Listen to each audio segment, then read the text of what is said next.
బిచ్చిగాడు మూవీతో టాలీవుడ్ లో సంచలనం రేపిన విజయ్ యాంటోనీ మరోసారి తెలుగు బాక్సాఫీస్ పై విరుచుకుపడడానికి రెడీ అవుతున్నాడు. ఈసారి సోలోగా కాదు, మెగా హీరోని టార్గెట్ చేసి మరీ బరిలో దిగబోతున్నాడు. తాజాగా విజయ్ యాంటోనీ తమిళంలో సైతాన్ అనే సినిమాను తెరకెక్కించాడు. ఈ సినిమా తెలుగులో బేతాళుడుగా తీసుకురానున్నాడు. ఈ 2 వర్షాలను ఈ నెల 18వ తేదీన విడుదల చేయాలనుకున్నాడు. కానీ ప్రస్తుతం పెద్ద నోట్ల రద్దుతో ఈ మూవీ ఈ వారం రిలీజ్ కాకుండా వాయిదా వేసుకున్నాడు.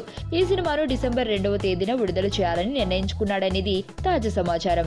అదే రోజున mega power star Ram Charan నటించిన ధృవ చిత్రం రిలీజ్ కాబోతుంది. ఈ మధ్య కాలంలో చరణ్ నటించిన చిత్రాలన్నీ కూడా బాక్సాఫీస్ దగ్గర ఫ్లాప్ అవుతూ వస్తున్న నేపథ్యంలో విజయ్ చరణ్ కు గట్టి పోటీ ఇచ్చే అవకాశం ఉందని సినీ విశ్లేషకులు భావిస్తున్నారు.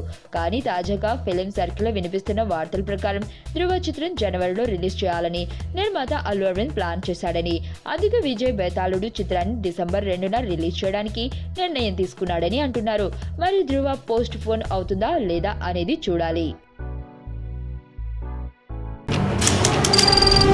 నీ స్నేహితుడు ఎవరో తెలిస్తే నీ క్యారెక్టర్ తెలుస్తుంది.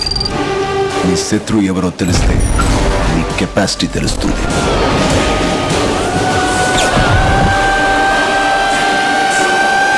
నా శత్రువుని సెలెక్ట్ చేసుకున్నాను.